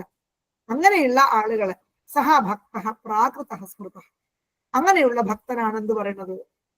പ്രാകൃത ഭക്തൻ എന്ന് പറയും. അതായത് വിഗ്രഹത്തോടുള്ള ഭക്തി ലോകത്തിൽ മറ്റൊന്നിനോടും ഇല്ല.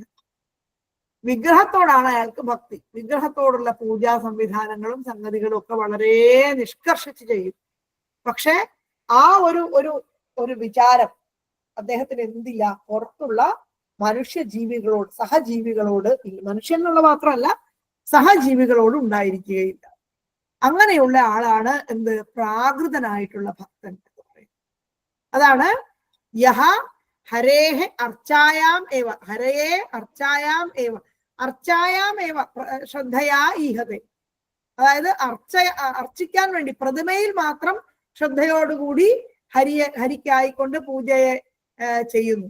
പക്ഷെ പൂജാം ഈഹതെ, പൂജയെ ആരാണോ ചെയ്യുന്നത്, തത് ഭക്തേഷു, പക്ഷെ ഈശ്വര ഭക്തന്മാരിലോ അല്ലെങ്കിൽ അന്യേഷു മറ്റുള്ള ആളുകളിലോ ഒന്നും തന്നെ പൂജിക്കുന്നില്ല.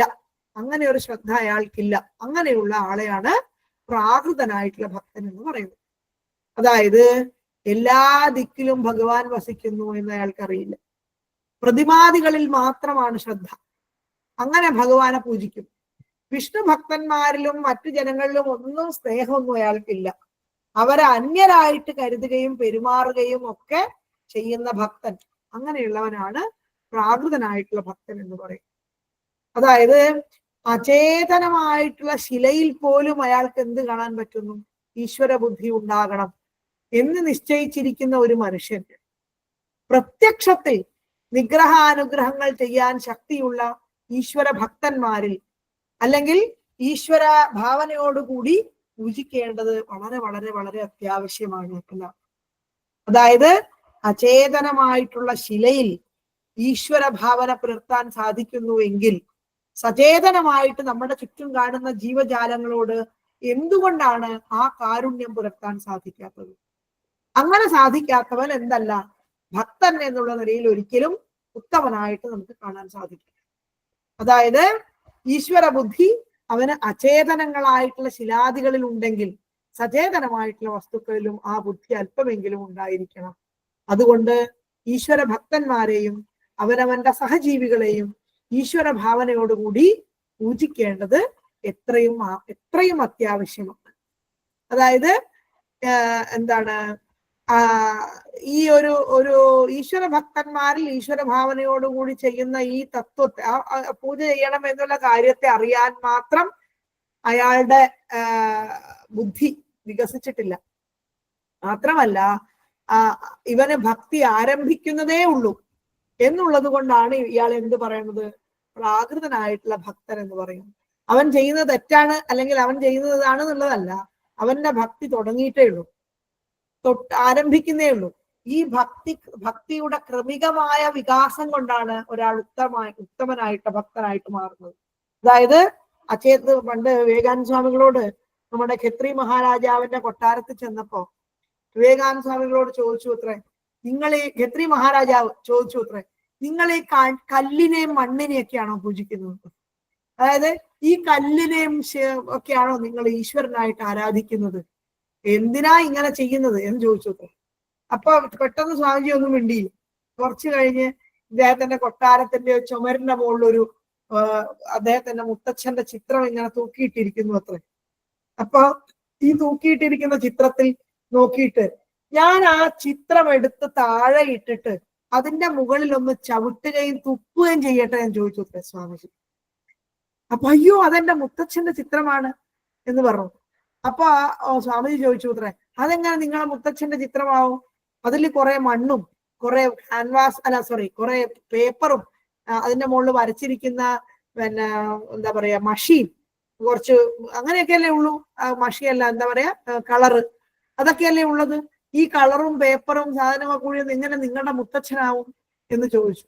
ഇതേപോലെയാണ് ഭക്തൻ ഈ ശിലയിൽ കാണുന്നത് എന്തല്ല, കല്ലും മണ്ണുമല്ല, മറിച്ച് ഈശ്വരനെയാണ് എന്ന് സ്വാമിജി ബോധ്യപ്പെടുത്തി. പക്ഷെ ചില ആളുകൾക്ക് എന്താ ഉണ്ടാവുകയെന്നറിയോ, എപ്പോഴും ഒരു ഭക്തന്റെ ഏറ്റവും പ്രാഥമികമായ ലക്ഷണം തന്നെയാണ് ശിലാദികളിലുള്ള ഈശ്വര സങ്കല്പം എന്ന് പറയുന്നത്. അതുകൊണ്ട് ശിലാദികളിൽ പൂജിച്ചാൽ അത് ദേവനെയാണ് പൂജിക്കുന്നത് എന്നും ആ ദേവൻ പ്രസാദിക്കും എന്നും ആഗ്രഹങ്ങൾ സാധിച്ചു തരും എന്നൊക്കെയുള്ള ഒരു വിചാരം അവനുണ്ട്. പക്ഷെ ക്രമേണ ഈ മനുഷ്യൻ ഉയർന്നു വരും എന്നുണ്ട്. ഈ ശിലാദികളിൽ പൂജിക്കുന്ന മനുഷ്യൻ ക്രമേണ ഉയർന്നു വരിക തന്നെ ചെയ്യും.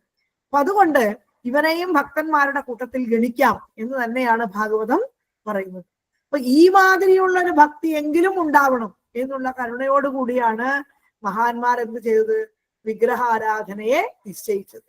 എന്നാൽ ബുദ്ധിമാന്മാരാണെന്നും വേദാന്തികളെന്നും ജ്ഞാനികളെന്നും ഒക്കെ നടിക്കുന്ന ആളുകൾ എന്ത് ചെയ്യും, വിഗ്രഹാരാധനയെ പ്രാടെ എന്താ പറയാ ഇകഴ്ത്തി സംസാരിക്കുന്നത് നമുക്ക് കേൾക്കാം. അപ്പൊ അതുകൊണ്ട് ഈ മനസ്സിരുത്തി ആലോചിക്കാത്തത് കൊണ്ടാണ് അങ്ങനെ സംഭവിക്കുന്നത് എന്നുള്ളതാണ്. അപ്പൊ മഹാന്മാരുടെ അന്തരതത്വത്തെ അറിയാതെയും പ്രാണികളിൽ കാരുണ്യമില്ലാതെയും ഇങ്ങനെ പറയുന്നു എന്ന് മാത്രമേ അതിനെ ധരിക്കേണ്ടതുള്ളൂ. അതുകൊണ്ട് ഭക്തന്മാരെ 3 തരത്തിൽ വിഭജിക്കുന്നു. ഉത്തമൻ എന്ന് പറഞ്ഞാൽ എല്ലാത്തിനെയും അഭേദമായി കാണുന്നു. അവന് ഈ ജീവനുള്ളവയും ജീവനില്ലാത്തവയും ആയ വസ്തുക്കളെല്ലാം എന്താണ്, ഈശ്വരൻ തന്നെയാണ്. ഞാനും ഈശ്വരനാണ്, എൻ്റെ ഒരു എക്സ്പാൻഷൻ ആണ് ഈ ലോകത്ത് കാണുന്ന സകല വസ്തുക്കളും എന്നാണ് മനസ്സിലാക്കുന്നത്. എങ്ങനെയാണോ നൂല് വ്യത്യസ്തമായ രീതിയിൽ കോർത്തുകൊണ്ട് വ്യത്യസ്തമായ വസ്ത്രങ്ങൾ ഉണ്ടാക്കിയെടുക്കുന്നത്, അതേപോലെ ഈ ഒരേ ഒരു ചൈതന്യ വിശേഷം വ്യത്യസ്തമായ വസ്തുവായിട്ട് പരിണമിക്കുന്നു എന്ന് മാത്രമേ ഉള്ളൂ എന്ന് മനസ്സിലാക്കുന്നവൻ ഉത്തമനായിട്ടുള്ള ഭക്തൻ. ഈ ഭക്തന്മാരെയും അങ്ങനെയുള്ളവരെയും പൂജിക്കാതെ ഭേദഭാവന നിലനിർത്തിക്കൊണ്ട് അവരെ ബഹുമാനിക്കുന്നവൻ മധ്യമനായിട്ടുള്ള ഭക്തൻ. ഇത് തന്നെയല്ല, ഈശ്വരനെ കാണുന്നത് വെറും കല്ലിലും മണ്ണിലും മാത്രമാവുകയും മറ്റുള്ളവരെ അതേ അംശത്തോടു കൂടി പൂജിക്കാൻ സാധിക്കാതെ ഇരിക്കുകയും ചെയ്യുന്ന ആളുകളെയാണ് അധമനായിട്ടുള്ള ഭക്തൻ എന്ന് പറയുന്നത്. ഏതായാലും ഈ വിഗ്രഹാദികളിൽ മാത്രം ദൈവബുദ്ധി ഉള്ളവനെയാണ് പ്രാകൃതനായിട്ടുള്ള ഭക്തൻ എന്ന് പറയുന്നത്. പക്ഷെ ഇതൊന്നും ഒരിക്കലും ഈ വ്യത്യസ്തത നമുക്ക് കാണുന്നുണ്ട് എങ്കിൽ കൂടി പ്രാകൃതനായിട്ടുള്ള ഭക്തൻ എന്ന് പറയുന്നത് ഒരു ഭക്തിയുടെ പ്രാഥമിക മേഖല മാത്രമാണ് എന്ന് മനസ്സിലാക്കുക. നമ്മൾ അവരെ യാതൊരു തരത്തിലും നിന്ദിക്കേണ്ട ഒരു കാര്യമില്ല. അതുകൊണ്ടാണ് എന്താ പറയാ, ഈ ശിലയിൽ ഭഗവാനെ പൂജിച്ചുകൊണ്ട് തന്നെ എന്താണ് ശ്രീനാരായണ ഗുരുദേവൻ പറയും, ഒന്നൊന്നാ എണ്ണി എണ്ണി എണ്ണും പൊരുളൊടുങ്ങിയാൽ നിന്നിടും ദൃക്കുപോലുള്ള നിന്നിൽ അസ്പന്ദമാകണം. അതായത് ഈ ലോകത്ത് കാണുന്ന സകല ചരാചരങ്ങളിലും ഇതാണോ ദൈവം, ഇതാണോ ഭഗവാൻ, ഇതാണോ ഭഗവാൻ, ഇതൊന്നുമല്ല ഭഗവാൻ എന്ന് മനസ്സിലാക്കുകയും ഭഗവാൻ എന്താണ് എന്ന് കംപ്ലീറ്റ് ആയിട്ട് മനസ്സിലാക്കുകയും ചെയ്യുന്നതാണ് ഒന്നൊന്നാ എണ്ണി എണ്ണി തൊട്ടെണ്ണും പൊരുളൊടുങ്ങിയാൽ. ആ പൊരുൾ അങ്ങോട്ട് ഒടുങ്ങിയാൽ, അതായത് ഇത് ഭഗവാനാണോ, ഇത് ഭഗവാനാണോ, അതിൽ ഭഗവത് അംശമുണ്ട്, ഇതിൽ ഭഗവത് അംശമുണ്ട്, എല്ലാത്തിലും ഉണ്ട്, ഇതെല്ലാം ഭഗവാൻ തന്നെയാണ് എന്ന് മനസ്സിലാക്കുന്ന ഒരവസ്ഥയിലേക്ക് ആ പൊരുൾ അങ്ങോട്ട് ഒടുങ്ങിയ, അതായത് വ്യത്യസ്തതകൾ ഇല്ലാതെയായാൽ, ആ വ്യത്യസ്തതകളെ ഇല്ലാതെയായാൽ പിന്നെ അവശേഷിക്കുന്നത് എന്താണ്, ഏകമായിട്ടുള്ള ഭഗവത് ചൈതന്യം മാത്രമാണ്. അതാണ് നിന്നിടും ദൃക്കുപോലുള്ള നിന്നിൽ അസ്പന്ദമാകണം, ഇളകാതെ ഒരൊറ്റ അംശത്തിൽ അത് വന്ന് അവസാനിക്കുന്നതായിരിക്കും.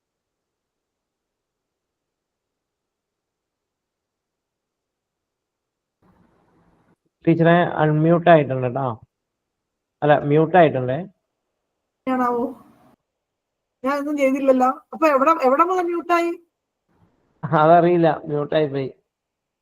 അയ്യോ, ആരും കുഴപ്പമില്ല. കേട്ടില്ല ഞാൻ ഇത്രയും നേരം പറഞ്ഞു ഒന്നും. പറഞ്ഞു കേട്ടു. ഇപ്പൊ ഒരു സെക്കൻഡ് പ്രശ്നമുള്ളൂ. മ്യൂട്ടായിട്ടായിരുന്നു. എങ്ങനെയാണാവോ, ഞാനൊന്നും ചെയ്തില്ലല്ലോ, ഞാൻ നോക്കിയത്. Okay okay. അപ്പൊ 3 തരത്തിലുള്ള ഭക്തന്മാരുടെ ലക്ഷണമാണ് ഈ 3 ശ്ലോകങ്ങളിൽ പറഞ്ഞത്. അർച്ചായാമേവ ഹരയെ പൂജാം യഃ ശ്രദ്ധയേഹതേ ഭക്തേഷു ജാന്യേഷു സ ഭക്ത പ്രാകൃതസ്മൃതഃ. ഇനി അടുത്ത പ്രാകൃതനായ ഭക്തന്റെ ലക്ഷണമാണ്. ഇനി അടുത്തത് ഉത്തമ ഭക്തന്റെ ലക്ഷണത്തെ വീണ്ടും ഒന്നുകൂടി വിശദീകരിക്കുകയാണ് അടുത്ത ശ്ലോകം. ഗൃഹീത്വാബിന്ദ്രിയൈരർത്ഥാൻ യോ ന ദ്വേഷ്ടി ന ഹൃഷ്യതി വിഷ്ണോർമായാമിദം പശ്യൻ സ വൈ ഭാഗവതോത്തമഃ. ഉത്തമ ഭക്തന്റെ ലക്ഷണത്തെ വീണ്ടും വിശദീകരിക്കുകയാണ്. എന്താണ്? ഗൃഹീത്വാബിന്ദ്രിയൈരർത്ഥാൻ. എങ്ങനെയാണ് പദച്ഛേദം? ഗൃഹീത്വാ അപി ഇന്ദ്രിയൈഹി അർത്ഥാൻ എന്നാണ് പദച്ഛേദം. ഗൃഹീത്വാ അപി ഇന്ദ്രിയൈഹി അർത്ഥാൻ യഹ ന ദ്വേഷ്ടി ന ഹൃഷ്യതി വിഷ്ണോഃ മായാം ഇദം പശ്യൻ സഹ വൈ ഭാഗവതോത്തമഃ. എന്താണ്? ഒന്നുകൂടി. ഗൃഹീത്വാ അപി ഇന്ദ്രിയൈഹി അർത്ഥാൻ യഹ ന ദ്വേഷ്ടി ന ഹൃഷ്യതി വിഷ്ണോഃ മായാം ഇദം പശ്യൻ സഹ വൈ ഭാഗവതോത്തമഃ. ഇങ്ങനെയാണ് പദച്ഛേദം. അപ്പൊ എങ്ങനെയാണ് അന്വയിക്കുന്നത്? യഹ ഇദം വിഷ്ണോഃ മായാം പശ്യൻ. യാതൊരുവനാണോ ഇതം എന്ന് പറഞ്ഞാൽ ഇത്, വിഷ്ണോഹോ മായാം പശ്യൻ, വിഷ്ണുവിന്റെ മായയായിട്ട് കണ്ടുകൊണ്ട്, ഇന്ദ്രിയൈഹി അർത്ഥാൻ ഗൃഹീത്വാ അപി, ഇന്ദ്രിയങ്ങളെ കൊണ്ട്, അർത്ഥാൻ എന്ന് പറഞ്ഞാൽ വിഷയങ്ങളാണ്. ഇന്ദ്രിയങ്ങൾക്ക് ഓരോ വിഷയം ഉണ്ടല്ലോ. ഈ വിഷയങ്ങളെ ഗ്രഹിക്കുന്നുണ്ടെങ്കിൽ പോലും, ഇന്ദ്രിയങ്ങൾ കൊണ്ട് വിഷയങ്ങളെ ഗ്രഹിക്കുമ്പോഴും ന ദ്വേഷ്ടി, ആരെയും ദ്വേഷിക്കുന്നില്ല, ന ഹൃഷ്യതി, ആഹ്ലാദിക്കുന്നുമില്ല, സ വൈ ഭാഗവതോത്തമ, അങ്ങനെയുള്ളവൻ ഉത്തമനായ ഭാഗവതനാണ്. അതായത് എന്താ പറയാ, 3 തരം ഭക്തന്മാരിൽ പറഞ്ഞ ആളുകളിൽ വെച്ച് ഏറ്റവും ഉത്തമനായിട്ടുള്ള ഭക്തൻ ആരാണ് എന്നുള്ളതാണ് പറയുന്നത്. ഭക്തൻ എന്താണ്, ഒരു ഉത്തമനായിട്ടുള്ള ഭക്തന്റെ ലക്ഷണം എന്താണെന്ന് ആദ്യം പറഞ്ഞത്. അതായത് എല്ലാത്തിലും അവന്റെ എക്സ്പാൻഷനാണ്, എല്ലാത്തിലും അവനെ തന്നെ കാണുന്നു, അവനിൽ നിന്ന് വ്യത്യസ്തമായിട്ട് യാതൊന്നും ഇല്ല എന്ന് മനസ്സിലാക്കുന്നു, ഭഗവാനിൽ എല്ലാത്തിനെയും കാണുന്നു, എല്ലാം ഭഗവാനായി കാണുന്നു. ഇങ്ങനെ കാണാൻ അയാൾക്ക് സാധിക്കുന്നു നേരത്തെ പറഞ്ഞു. അപ്പൊ അങ്ങനെയുള്ള ഉത്തമ ഭക്തന്റെ ആചാരം എന്താണ്, അവൻ എങ്ങനെയാണ് ആചരിക്കുന്നുണ്ടാവുക എന്നുള്ളതാണ് ഈ ശ്ലോകം പറയുന്നത്. അതായത് കണ്ണ്, മൂക്ക്, നാക്ക്, ത്വക്ക് മുതലായിട്ടുള്ള ഇന്ദ്രിയങ്ങൾ, ഈ ഇന്ദ്രിയങ്ങളെ കൊണ്ട് രൂപം, രസം, ഗന്ധം, സ്പർശം ഇത്യാദികളായിട്ടുള്ള കാര്യങ്ങളാണല്ലോ നമ്മൾ മനസ്സിലാക്കുന്നത്. ഈ വിഷയങ്ങളെ സ്വീകരിക്കുമ്പോൾ ചിലത് നമുക്ക് എന്തായിരിക്കും, സുഖമായിട്ട് കാണും, ചിലത് എന്തായിരിക്കും, ദുഃഖമായിട്ട് കാണും. ഇങ്ങനെ വിഷയങ്ങളെ ഗ്രഹിക്കേണ്ടി വരും. പക്ഷേ സുഖവും ദുഃഖവും അയാൾക്ക് എന്തുണ്ടാവുക, അയാൾക്ക് ഉണ്ടാവുകയില്ല. അതായത് നമ്മള് ഹിമാലയ സാനുക്കളിൽ കഴിഞ്ഞ ദിവസം കുംഭമേളയൊക്കെ കണ്ടപ്പോൾ നിങ്ങൾ കണ്ടിട്ടുണ്ടാവും, ഈ മനുഷ്യർക്ക്, അയാൾക്ക് ജീവിതം മൊത്തം നിപ്പ് വ്രതമാണ്. അതായത് ഒന്ന് ആലോചിച്ച് നോക്കൂ, ഇരിക്കാൻ പറ്റില്ല, കിടക്കാൻ പറ്റില്ല, വേറെ എന്തെങ്കിലും സംഗതി ചെയ്യാൻ പറ്റില്ല, ഈ ജീവിതം മുഴുക്ക നിൽക്കുക തന്നെ. അങ്ങനെ ഒരാൾക്ക് എങ്ങനെയാ ജീവിക്കാൻ സാധിക്കും? വ്രതം അതാണ്, അത് അയാളുടെ വ്രതമാണ്. ജീവിതത്തിൽ ഭക്ഷണം കഴിക്കില്ല, അതൊരു വ്രതമാണ്. തന്നെയല്ല, ഏത് മഞ്ഞിന്റെ ഉള്ളിൽ പോയി നിന്നാലും അയാൾ ഐസും കട്ട എടുത്ത് കുളിക്കും. അതായത് ആർക്കാണ് ഐസും കട്ട ബാധകമാകുന്നത്? നമ്മളെ പോലെ ശരീരമാണ് ഞാൻ എന്നുള്ളവനാണ് ഐസും കട്ട ബാധകം. ഞാൻ ഈ ശരീരമേ അല്ല. അതായത് ഈ ശരീരം എന്ന് പറയുന്നത് എന്താണ്? ഇത് ഇവിടെ ഉപേക്ഷിച്ചു പോകേണ്ട സാധനമാണ്. അതായത് ശരീരം എന്ന് പറയുന്നത് വെറും ജഡമായിട്ടുള്ള വസ്തുവാണ്. ഈ സാധനത്തിനാണ് മാറ്റം വരുന്നത്, ഈ സാധനത്തിനാണ് വ്യത്യാസങ്ങൾ വരുന്നത്. ഇതാണ് ഇവിടെ ഉപേക്ഷിച്ചു പോകുന്നത്. പക്ഷെ ഇതിനെ ഇതായി പ്രവർത്തിപ്പിക്കുന്ന വസ്തു. കാരണം എന്താ? ശരീരബോധം ഇല്ലാത്തപ്പോഴും ഞാൻ എന്നുള്ള ഭാവത്തിന് വ്യത്യാസമില്ല. അല്ലെങ്കിൽ ആലോചിച്ച് നോക്കൂ, ദിവസവും നമ്മൾ കിടന്നുറങ്ങുന്ന സന്ദർഭത്തിൽ സുഷുപ്തി എന്നൊരവസ്ഥയുണ്ട് മനുഷ്യൻ, അല്ലേ? ഞാൻ എന്നെ പോലും അറിയാതെ ഉറങ്ങിപ്പോകുന്ന ഒരവസ്ഥയുണ്ട്. അതായത് കിടക്കുന്നത് വീട്ടിലാണെന്ന് ഓർമ്മയില്ല, എന്റെ പേര് ജ്യോത്സ്ന എന്നാണെന്ന് എനിക്ക് ഓർമ്മയില്ല, എനിക്ക് മക്കളുണ്ടെന്ന് എനിക്ക് ഓർമ്മയില്ല. ഈ തരത്തിലുള്ള യാതൊരു വികാരങ്ങളും ഇല്ലാതെ കിടന്നുറങ്ങുകയും പിറ്റേ ദിവസം രാവിലെ എഴുന്നേറ്റ് എന്ത് പറയും? ഞാൻ ഇന്നലെ സുഖമായിട്ട് ഉറങ്ങി. അപ്പൊ ആരോ ഒരാൾ ഈ സുഖം അനുഭവിച്ചുകൊണ്ട് അവിടെ ഉണർന്നിരിക്കുന്നുണ്ടായിരുന്നു എന്നല്ലേ മനസ്സിലാക്കേണ്ടത്? അതായത് സുഖം അനുഭവിക്കാൻ ശരീരബോധമോ മനസ്സോ ഒന്നും ഉണ്ടായിരുന്നില്ല. പിന്നെ ആരാണ് സുഖം അനുഭവിച്ചത്? സുഖം അനുഭവിച്ചുകൊണ്ട് ആരോ ഒരാൾ അതിൽ ഉണർന്നിരുന്നു, അല്ലേ? അതായത് എന്നെ ഞാനായി പ്രവർത്തിപ്പിക്കുന്ന അംശം ആണ് പിറ്റേ ദിവസം രാവിലെ എനിക്ക് ബോധ്യമുണ്ടാക്കിയത് ഞാൻ ഇന്നലെ സുഖമായിട്ട് ഉറങ്ങിയെന്ന്. അതായത് ശരീരമല്ല ഞാൻ എന്നുള്ളതിന്റെ ഏറ്റവും പ്രധാനപ്പെട്ട ഒരു തെളിവാണത്. അതുകൊണ്ട് ഈ ഇന്ദ്രിയങ്ങളെ കൊണ്ട് രൂപം, രസം, ഗന്ധം മുതലായ വിഷയങ്ങളെ സ്വീകരിക്കുമ്പോഴും സുഖമായിട്ടോ ദുഃഖമായിട്ടോ ഒക്കെ നമുക്ക് വിഷയങ്ങളെ ഗ്രഹിക്കേണ്ടതായിട്ട് വരും. എന്നാൽ സുഖവും ദുഃഖവും ആർക്കുണ്ടാകുന്നില്ല? ഉത്തമനായ ഭക്തന് ഉണ്ടാകുന്നില്ല. കാരണം സുഖം എന്ന് പറയുന്നത് എന്താണ് എന്ന് ചോദിച്ചാൽ, ഈ സുഖദുഃഖാദ്യ അനുഭവങ്ങളെ ഉണ്ടാക്കുന്നത് നമ്മുടെ മനസ്സ് എന്ന് പറയുന്ന സാധനമാണ്.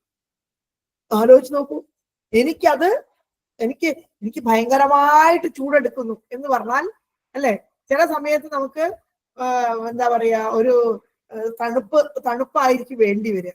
പക്ഷെ ചില സമയത്ത് ഇതേ തണുപ്പ് നമുക്ക് വലിയ പ്രശ്നം ഉണ്ടാക്കും. അല്ലേ? ഇങ്ങനെ രണ്ട് അംശവും ഒരേ സാധനം നമുക്ക് ഉണ്ടാക്കുന്നു എങ്കിൽ അവിടെ പ്രവർത്തിക്കുന്ന സാധനം എന്താണ്? മനസ്സാണ്. മനസ്സിന് പ്രവർത്തനം, വേറൊരാളോട് നമുക്കൊരു ദേഷ്യം തോന്നുകയാണ്, അല്ലെങ്കിൽ അയാളോടൊരു പ്രത്യേക വികാരങ്ങൾ നമുക്ക് തോന്നുകയാണെങ്കിൽ ഇത് മനസ്സിലിട്ട് അവൻ എന്നോട് അങ്ങനെ ചെയ്തു, അവൻ എന്നോട് ഇങ്ങനെ ചെയ്തു എന്ന തരത്തിൽ നാം ചിന്തിച്ച് ഉണ്ടാക്കിയെടുക്കുമ്പോഴാണ് എന്തുണ്ടാകുന്നത്? അയാളോട് നമുക്ക് ദേഷ്യമായിട്ട് വളരുന്നത്. ഇല്ലെങ്കിൽ നമ്മൾ അതിനെക്കുറിച്ച് ആലോചിക്കുന്നേ ഇല്ല, അപ്പൊ ദേഷ്യം വരും ഇല്ല. മനസ്സാണ് ഉണ്ടാക്കുന്നത്. അതുകൊണ്ട് സുഖമുണ്ടാക്കുന്ന ആരാണ്? മനസ്സാണ്.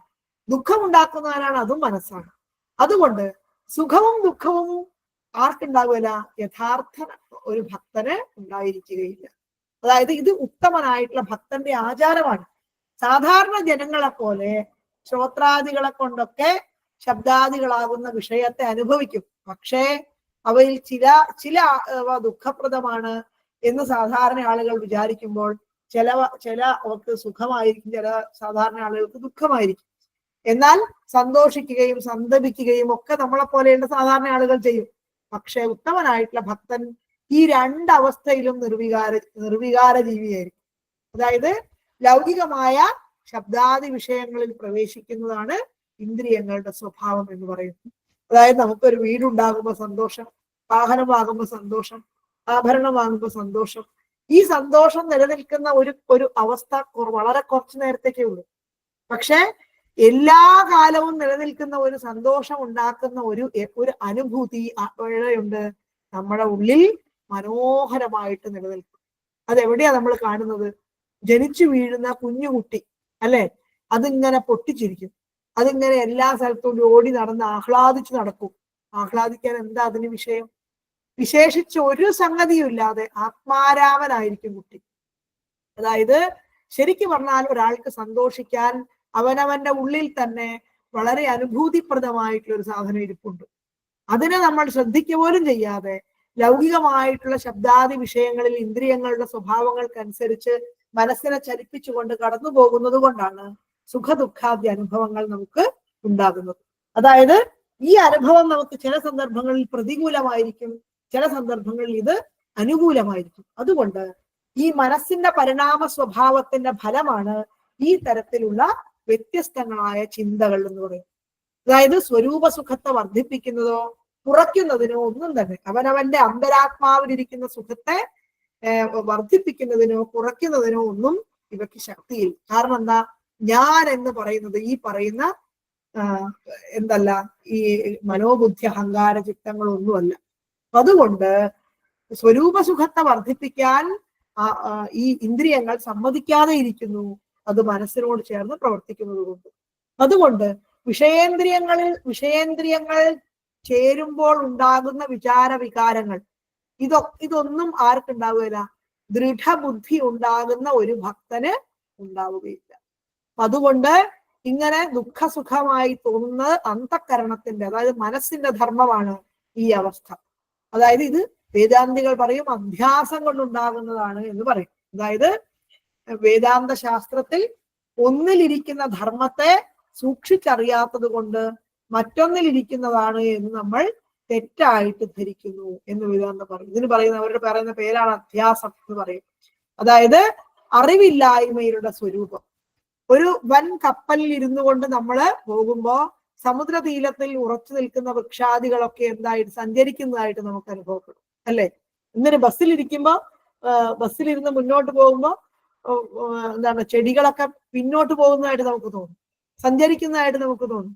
അതായത് ഒരു ഭാഗത്ത് ഉറച്ചു നിൽക്കുന്നതായിട്ട്, സഞ്ചരിക്കുന്ന കപ്പലിലിരിക്കുന്ന ഞാൻ ഒരു സ്ഥലത്ത് ഉറച്ചു നിൽക്കുന്നതായിട്ടും വൃക്ഷങ്ങളൊക്കെ ഇങ്ങനെ പിന്നോട്ട് പോകുന്നതായിട്ടും നമുക്ക് അനുഭവപ്പെടും. അതായത് ഇതിന് പറയുന്ന പേരാണ് അധ്യാസം എന്നവർ പറയും. അപ്പൊ അതായത് മന്ദമായ അന്ധകാരത്തിൽ നടക്കുന്ന വഴിയിൽ ഒരു കയർ കിടക്കുന്നത് കാണുമ്പോ അതിനെ നമുക്ക് എന്തായി കാണും? സർപ്പമാണ് എന്ന് വിചാരിക്കും. അതായത് കയറിൽ സർപ്പം ഒരു തരത്തിൽ ഉണ്ടാവാനിടയില്ല. ഉണ്ടെന്ന് തോന്നി എന്താണ്? കയറിന്റെ സ്വരൂപത്തെ നമ്മൾ തിരിച്ചറിയാത്തത് കൊണ്ട്. ഇതുപോലെ അന്തഃകരണത്തിന്റെ ധർമ്മത്തെ, അതായത് മനസ്സിന്റെ ധർമ്മത്തെ ആത്മാവിലുള്ളതാണ് എന്ന് തെറ്റിദ്ധരിക്കുന്നത് കൊണ്ടാണ് നമുക്ക് ഈ പറയുന്ന സുഖദുഃഖാദ്യ അനുഭവങ്ങൾ ഉണ്ടാകുന്നത്. അന്തഃകരണം ജഡമാണ്, അതിന് ബോധം ഒരു കാലത്തും ഇല്ല. ആത്മാവാണെങ്കിലോ എപ്പോഴും സുഖസ്വരൂപമാണ്. അതുകൊണ്ട് അതിന് ഇളക്കമില്ല, അതിന് ദുഃഖമില്ല. അത് ഇളകിക്കൊണ്ടിരിക്കുന്ന വെള്ളത്തിൽ പ്രതിബിംബിച്ച് കാണുന്ന സൂര്യബിംബം, അതായത് സൂര്യൻ അവിടെ നിൽക്കുകയാണ്. ഈ വെള്ളത്തിന് ഇളക്കം ഉണ്ടാകുമ്പോൾ എന്താവും? സൂര്യന്റെ ബിംബത്തിന് ഇളക്കമുള്ളതായിട്ട് നമുക്ക് തോന്നും. അതായത് ശരിക്കും പറഞ്ഞാൽ പരമാത്മാവായിട്ട് നിൽക്കുന്ന സൂര്യന് യാതൊരു മാറ്റവും ഇളക്കവും സംഭവിക്കുന്നില്ല. വെള്ളത്തിനുണ്ടാകുന്ന ചലനങ്ങളാണ് സൂര്യന്റെ പ്രതിബിംബത്തിന് മാറ്റങ്ങൾ ഉണ്ടാക്കുന്നത്. ഇതുപോലെ ശബ്ദാദി വിഷയങ്ങളുടെ പിന്നാലെ സഞ്ചരിച്ചു കൊണ്ടിരിക്കുന്ന അന്തഃകരണത്തിൽ പ്രകാശിക്കുന്ന ആത്മാനന്ദം ചഞ്ചലമായിട്ട് നമുക്ക് അനുഭവപ്പെടുന്നു. അതുകൊണ്ടാണ് ചിലപ്പോൾ അത് സുഖമായിട്ടും മറ്റു ചിലപ്പോൾ ദുഃഖമായിട്ടും തോന്നുന്നത്. ഇങ്ങനെയുള്ള തോന്നലൊന്നും തന്നെ സത്യമല്ല. അതുകൊണ്ട് വിഷയസംബന്ധം കൊണ്ട് ആത്മാവിന് സുഖമോ ദുഃഖമോ ഒന്നും ഉണ്ടാകുന്നില്ല എന്നുള്ള സത്യം അറിവുള്ളവനാണ് ആര്? ഉത്തമനായിട്ടുള്ള ഭക്തൻ. അതുകൊണ്ട് അതിനെന്തില്ല? അദ്ദേഹത്തിന് വികാരമില്ല. അതുകൊണ്ട് ആരിലും ഒരു വിഷയത്തിലും ദ്വേഷമില്ല, സ്നേഹമില്ല. നമേ മാനാവമാനോസ്തി എന്ന് പറയും. മാനമില്ല, അപമാനമില്ല, ദ്വേഷമില്ല, സ്നേഹമില്ല. അതുകൊണ്ട് സ്വപ്നപദാർത്ഥം എന്നതുപോലെ ജഗത്ത് മിഥ്യയാണ് എന്നുള്ള ബോധം അയാൾക്ക് ഉറച്ചിരിക്കും എന്നാണ് ഈ പറഞ്ഞതിന്റെ സാരം. അതുകൊണ്ട് ഉത്തമനായിട്ടുള്ള ഭക്തന് അവനവന്റെ അസ്തിത്വത്തെ കൃത്യമായിട്ട് മനസ്സിലായിട്ടിരിക്കും. അത് അയാളുടെ സ്വഭാവവിശേഷമാണ്. അപ്പൊ ഗൃഹീത്വാപിന്ദ്രിയൈരർത്ഥാൻ യോ നദ്വേഷ്ടി ന ഹൃഷ്യതി വിഷ്ണോർമായാം ഇദം പശ്യൻ സ വൈ ഭാഗവതോത്തമഃ. ഏതൊരു ഭക്തനാണോ വിഷ്ണുവിന്റെ ഈ ജഗത്തിനെ മായയായിട്ട് കണ്ടിട്ട് ഇന്ദ്രിയങ്ങളെ കൊണ്ട് ആ വിഷയങ്ങളെ ഗ്രഹിക്കുമ്പോഴും അതിനെ ദ്വേഷിക്കുകയോ ആഹ്ലാദിക്കുകയോ ചെയ്യാത്തത്, അങ്ങനെയുള്ള വൻ ഭാഗവതന്മാരിൽ വെച്ച് ഉത്തമനായിട്ടുള്ളവരാണ് എന്നാണ് ഈ പറഞ്ഞതിന്റെ അർത്ഥം. മനസ്സിലായിട്ടുണ്ടാവുമെന്ന് വിചാരിക്കുന്നു. ബാക്കി നമുക്ക് അടുത്ത ക്ലാസ്സിൽ തുടരാം എന്ന് തോന്നുന്നു. സമയം അതിക്രമിക്കുന്നു. വളരെ നന്നായിരുന്നു. നമുക്ക് ഇവർക്ക് എന്തെങ്കിലും സംശയം ഉണ്ടെങ്കിൽ അടുത്ത ക്ലാസ്സിൽ ചോദിച്ചാൽ മതിയോ? അതോ ചോദിച്ചോളൂ. ശരി, നമുക്ക് ചോദിക്കാം കേട്ടോ.